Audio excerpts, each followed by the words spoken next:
Sagittarius والوں کے لیے یہ ہفتہ کیسا رہے گا؟ تو سیجیٹیریس والے جو ہیں وہ اپنی زندگی جو چل رہی ہوتی ہے اس میں بار بار پیچھے مڑ کے دیکھ رہے ہوتے ہیں۔ اس وقت بھی ایسا ہی کچھ معاملہ ہے کہ آپ بار بار دیکھتے ہیں کہ پیچھے میرے حالات کتنے اچھے تھے، معاملات کتنے بہتر تھے اور اب کتنے اچھے طریقے سے اپنی زندگی کو گزار رہے تھے، تو وہ حالات اب کیوں نہیں ہو رہے، یا اب کیوں ان حالات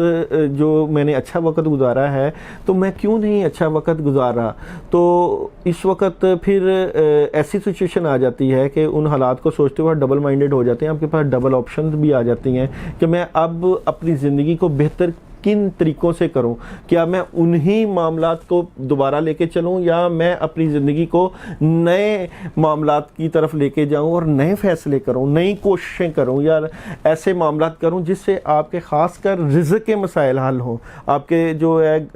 آپ کی بیسیکلی زندگی جو ہے اس میں آپ کا رزق کا معاملہ بہت جو ہے وہ کاؤنٹ کرتا ہے۔ آپ کے گھریلو حالات بھی آپ کی جو ہے وہ آپ کے بزنس سے، آپ کی جاب سے ریلیٹڈ رہتے ہیں اور انہی چیزوں کو لے کے آپ اپنی زندگی کو بہتر کرتے ہیں۔ تو کیونکہ رزق کے مسائل میں آپ کو کمی کا سامنا کرنا پڑا ہے بیسیکلی، تو آپ لوگ جو ہیں وہ لیڈ کرتے ہیں، لوگوں کو لیڈ کرتے ہیں، کاروبار کو، کمپنیوں کو لیڈ کرتے ہیں، مگر اس وقت آپ کے جو معاملات ہیں جو پہلے تھے وہ اب نہیں ہیں، مگر جو موجودہ ہیں وہ یہ بھی نہیں رہیں گے، بلکہ آنے والا جو وقت ہے وہ یہ آپ کو خوشیوں کی طرف لے جائے گا اور آپ کے حالات جو جس طرح پہلے تھے اس سے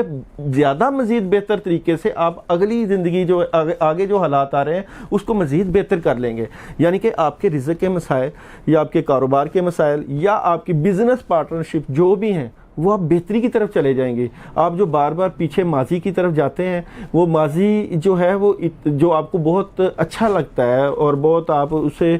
محظوظ ہوتے ہیں کہ میں اچھا وقت گزارا ہے، اچھا پیسہ گزارا ہے، مجھے کوئی مشکل نہیں آئی، اب میں مشکل میں ہوں تو میں کیا کروں؟ تو آپ کے پاس اللہ تعالیٰ نے آپشنز اس وقت پیدا کر دینی ہیں، اللہ ہونا تو اللہ کے حکم سے ہے۔ ان آپشن سے آپ جو پیچھے آپ نے اچھا وقت گزارا ہے، آنے والا وقت اس سے بھی اچھا گزارنے کی طرف چلے جائیں گے، خوشیاں منائیں گے، حالات بہتر ہو جائیں گے، زندگی مزید بہتر ہو جائے گی، اللہ کی مدد ضرور آئے گی۔ اس کے لیے آپ استغفر اللہ کی تسبیح کر سکتے ہیں، تاکہ آپ دیکھیں ایک چیز تو یہ ہوتی ہے کہ اللہ قرآن پاک میں ارشاد فرماتے ہیں کہ تم میرا شکر ادا کرو میں تمہیں اور دوں گا۔ تو اگر آپ کی زندگی کے حالات پہلے اچھے تھے اب نہیں ہیں تو شکر ادا کرنے سے اللہ مزید اچھے کر دیں گے۔ تو پریشان نہیں ہونا، اللہ کے اوپر بھروسہ رکھنا ہے اور اللہ ہی ہیں جو سارے معاملات میں مدد کرتے ہیں۔